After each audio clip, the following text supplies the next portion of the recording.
Halo teman-teman, selamat datang di channel Pucin Novel Audio. Jangan lupa subscribe ya. Terima kasih. Episode 70.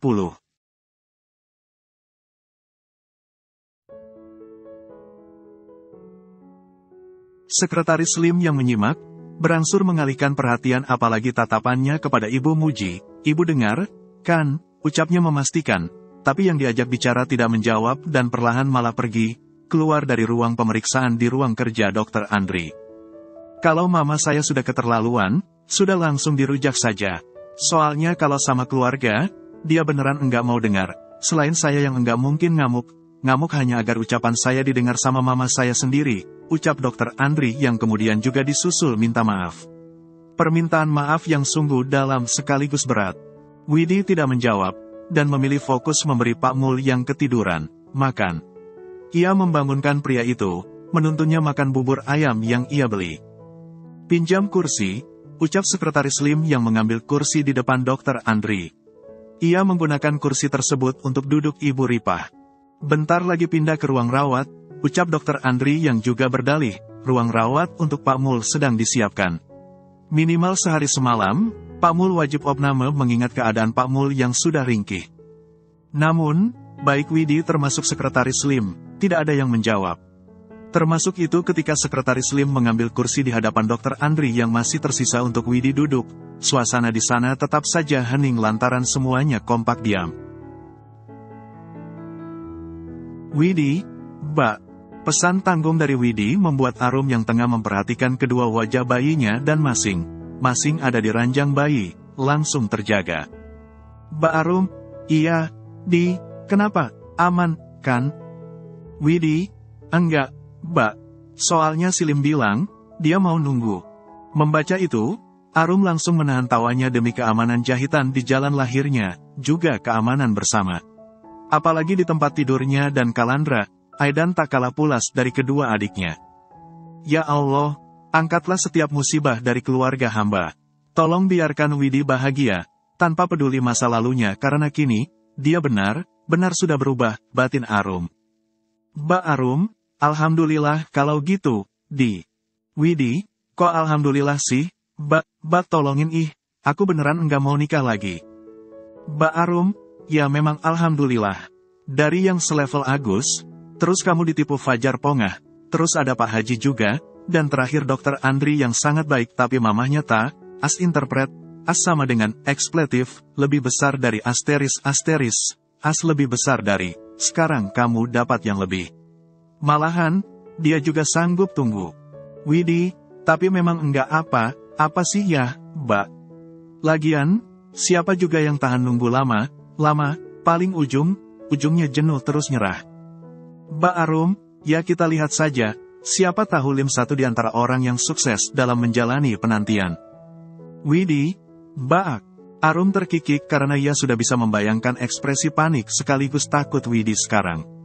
Namun, ia masih sanggup membalas pesan adiknya itu. Mbak Arum, daripada sama Mbah Haji. Jadi ketiga, mbahnya mau katarak juga. Bahkan dia ngaku sendiri. Hati dan kehidupannya ditakdirkan untuk menjadi musafir cinta yang mengabdi kepada janda cantik di muka bumi ini. Di depan ruang rawat Ibu Ripah dan Pak Mul dirawat, Widi yang duduk gelisah sambil memangku Salwa yang tak lagi tidur, diam melirik Sekretaris Lim. Di tempat duduk tunggu sebelah sana, Sekretaris Lim tengah berbincang serius mengurus pekerjaan. Namun sesekali, pria itu akan menatapnya, dan itu membuat Widi sangat gugup. Jadi, kira Sekretaris Lim siap menunggu berapa lama? Kalandra memasuki kamarnya dengan keletihan yang tak bisa ia singkirkan. Namun, melihat sang istri yang langsung tersenyum ceria bahkan sampai menghampirinya, rasa letih itu perlahan hilang. Kalandra membiarkan tas kerjanya diambil Arum. Wanita itu berangsur pergi, dan Kalandra tahu Arum akan meletakkan tas kerjanya di meja, tapi ia sengaja menahannya dan malah mendekap istrinya itu dari belakang. Tak hanya itu, karena ia juga sampai bersandar manja hingga Arum jadi agak sempoyongan karena keberatan. Sumpah, kalau terus dilanjut, ini bisa nyungsep bareng, keluh Arum was-was. Duh, yang, dari abis asyar, punggungku berasa digelendoti 3 septi, rengek Kalandra benar manja. Mendengar itu, Arum langsung tertawa, gimana ceritanya, satu saja aku enggak yakin papa kuat. Lah ini 3, ujarnya yang lagi tertawa. Tawa yang tentu saja sengaja ditahan karena takut mengusik si kembar walau keduanya tidak sedang tidur. Karena kini, di tempat tidur, kedua bayi itu sedang santuy. Arum berangsur balik badan kemudian membingkai wajah Kalandra menggunakan kedua tangan, setelah ia menyisihkan tas kerjanya, begitu saja. Ia menatap saksama sang suami. Namun karena Kalandra masih memakai masker, ia sengaja melepasnya, papa sakit. Kayaknya, balik ke Banyumas pakai motor, punggung berasa digelendoti 3 septi. Balas Kalandra dan lagi membuat Arum menahan tawa. Septi lagi yang disalahin. Lama, papa mirip Mbah Haji. Yang apa serba nyalahin Septi, ucap Arum. Ini faktor usia apa faktor puasa, sih, mau aku panggilkan tukang urut saja ya. Nanti abis buka puasa biar tetap bisa ikut tarawih. Apa mau abis tarawih saja? Ibu Kalsum yang baru datang langsung melirik geli kelakuan putranya. Alah, bayi tua. Masih saja kolokan, manja. Lihat Mas Aidan, lanjutnya pada Aidan yang tengah serius menarik mainan truk olengnya yang ditali menggunakan rapiah. Kalandra langsung kikuk, tapi ia yang juga sampai ditertawakan oleh Arum, sengaja berkata, aku kan adiknya calon adiknya Mas Azam, Mah. Masa iya mama lupa? Apa yang Kalandra katakan dan itu lebih terdengar berkeluh kesah, kian membuat Arum terbahak. Wanita itu sampai membungkus sembari mengeluhkan jahitannya. Sesekali, tangan kanannya akan menepuk gemas pinggang Kalandra. Berarti mas anak piyiknya Mbak Arum, ucap Ibu Kalsum yang tentu saja menyindir. Ya iya, anak paling muda pokoknya. Balas Kalandra. Kini, Arum yang masih sibuk menahan tawa, berangsur berjinjit kemudian memeluk tengkuknya menggunakan kedua tangan. Bentar lagi buka puasa, sekarang papa mandi biar kita bisa buka bersama karena papa sana pun sudah pulang. Tuh, pulang bawa truk oleng buat Mas Aidan, ucap Arum seiring ia yang mengakhiri dekapannya terhadap Kalandra. Wah, itu truk oleng dari Mbah Kakung, kakek, Mas. Kalandra buru duduk, mengamati truk oleng berukuran besar dan sampai diberi nama Aidan secara khusus, dengan saksama. Awalnya, Arum hanya berpikir Kalandra begitu lantaran suaminya itu sengaja ingin mengamati mainan truk olengnya dengan leluasa. Namun ternyata, anak piyik, bayi, kamu iri ini, ucap Ibu Kalsum yakin, walau setelah itu, ia menjadi menahan tawa. Namun faktanya memang begitu, Mah. Pas aku kecil, papa enggak pernah beliin aku beginian. Ini keren banget, loh, yakin Kalandra. Ya sudah Mas Aidan, ini nanti adiknya dipinjemin, ya. Gantian, harus sayang adik, ujar Ibu Kalsum membujuk Aidan yang langsung mengangguk. Arum sudah sampai tak karuan karena menahan tawa, tapi ia berangsur mengurus Azura dan Azam mengingat azan maghrib akan segera berkumandang. Selanjutnya, mereka menggelar buka puasa bersama. Mereka kembali dalam formasi lengkap, mirip akan tawuran layaknya ketika sedang sahur. Mas Aidan sudah berapa kali buka puasa? Tanya Pasana yang memang duduk bersebelahan dengan Aidan. Sudah enggak hitungan, ya, Mas, sehat pokoknya, ucap Ibu Kalsum yang memangku Azura. Arum yang memangku Azam sambil sesekali menyuapi Kalandra langsung mesem. Oh iya, Mas, rombongan dari Jakarta, gimana? Lanjut Pasana. Oh, itu, ucap Kalandra yang kemudian melirik Arum. Hingga Arum mengambil alih jawaban yang harus ia berikan. Widi masih tunggu nemenin di klinik, Pah. Tapi nanti malam, orang tua Resti sudah boleh pulang. Jadi, ya Widi baru bisa pulang malam, jelas Arum. Oh, berarti nanti abis buka puasa, kita ke sana bentar Mas, sebelum salat tarawih, ucap Pasana. Terus itu, adiknya Tuan Mahesa, jadi melamar Widi, tanya Ibu Kalsum penasaran. Kalandra dan Arum kembali bertatapan di tengah rasa gelisah yang mendadak melanda. Widi mau enggak, Yang? Tanya Kalandra kepo. Dimauin sajalah, nanti dikasih syarat, kalau takut semacam poligami, kali ini, Ibu Kalsum sengaja memaksa. Ya, Mbak, dipaksa saja si Widi, asal si Lim mau menerima anak, sudah jalani saja. Masalah cinta pasti bakalan ada karena Widi pasti hidup enak bareng Lim. Yang penting buat Widi kan, Lim tanggung jawab ke anak, anak juga. Sudah, pokoknya iya saja. Untuk itu sih, Tuan Mahesa sama Ibu Alea, sudah anti, pasti, ucap Kalandra yang lagi melirik dan perlahan menatap sang istri. Ia terlalu takut membuat istrinya tersinggung. Aku juga oke, sayang, balas Arum meyakinkan sang suami.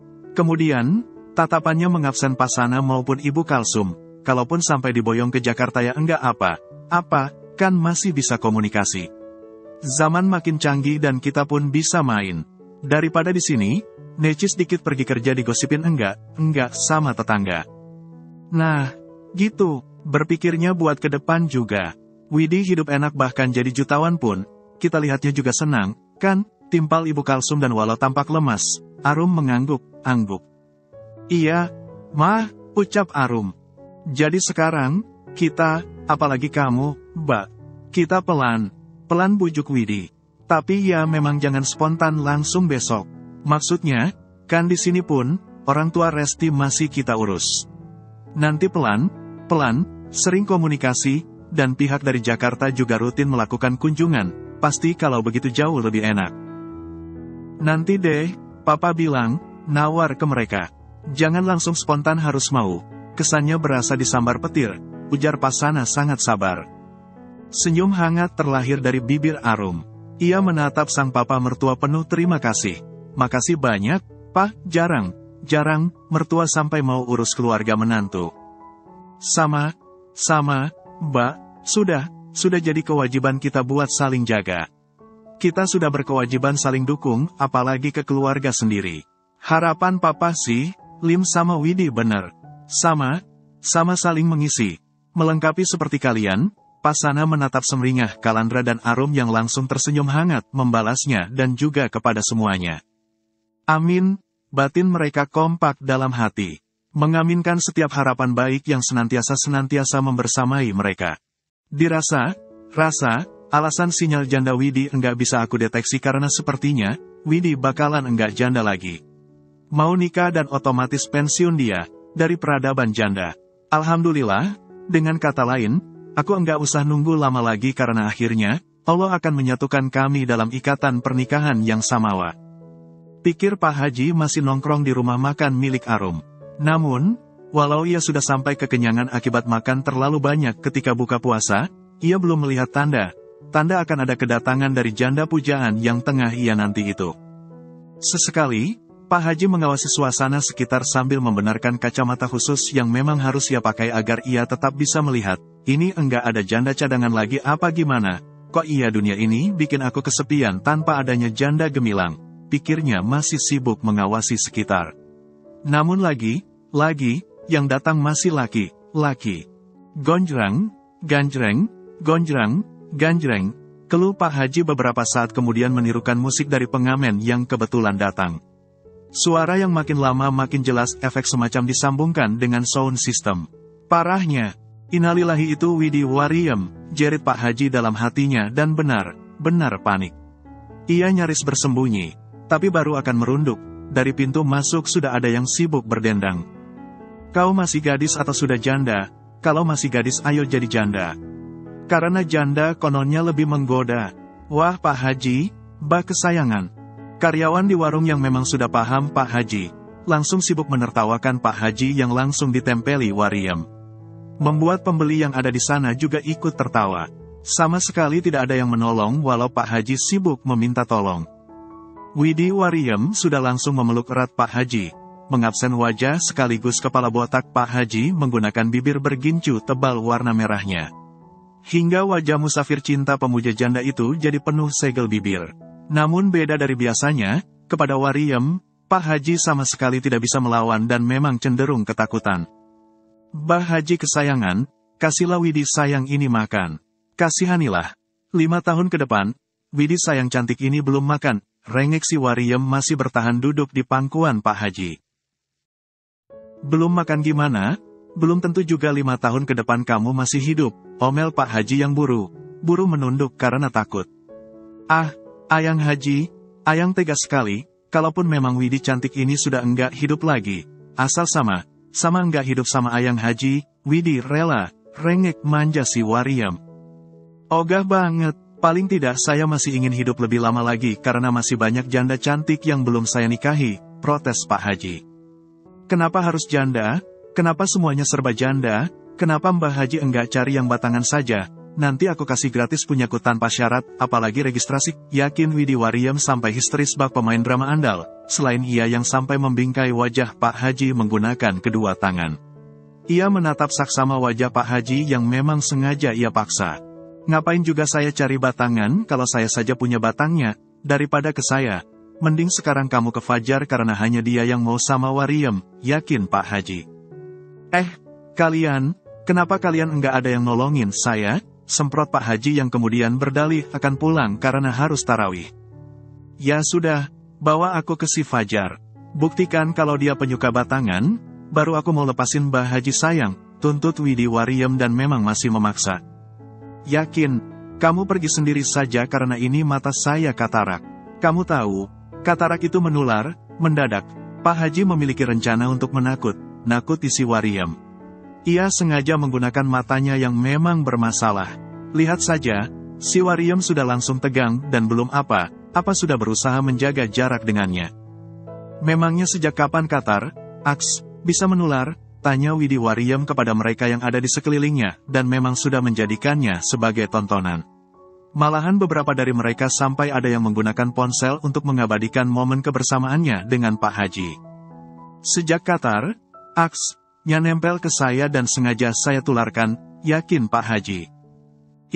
Ngeri sergah Widi Wariem langsung menjaga jarak. Namun kemudian, tanpa sedikit pun merasa malu, ia menyodorkan kantong penampung uangnya kepada setiap orang yang ada di sana sambil kembali berdendang dan sesekali menggoda. Terakhir, ia menyodorkan wadah uangnya ke Pak Haji, tapi pria itu mendadak melepas kacamata cenderung gelap dan langsung membuatnya ketakutan. Kekuatan mata Katar, Aks berarti sih ini. Ternyata mata Katar, Aks ada gunanya juga. Jadi alat termujarab mengusir Wariem gatel, lirih Pak Haji menatap puas kepergian Wariem.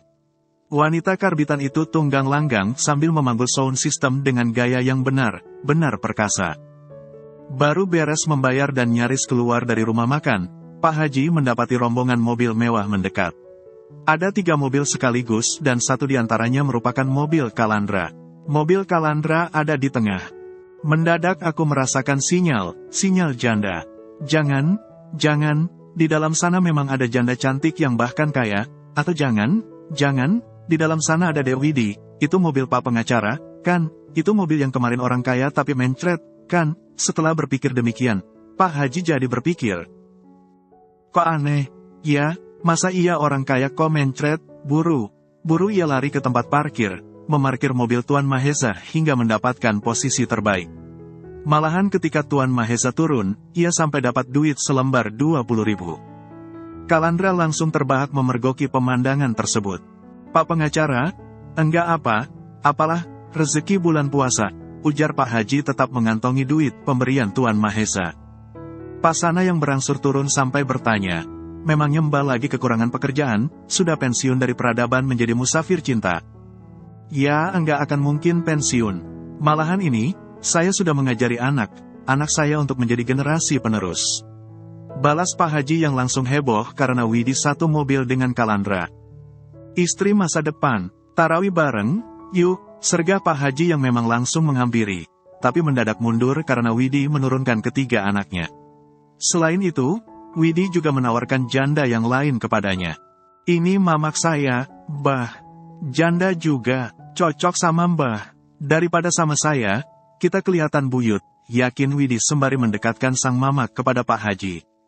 Ya, enggak enak, kamu ya, sudah kedaluwarsa, yakin Pak Haji bisik kepada Widi lantaran dihadapkan pada janda kawakan, ia merasa tertekan.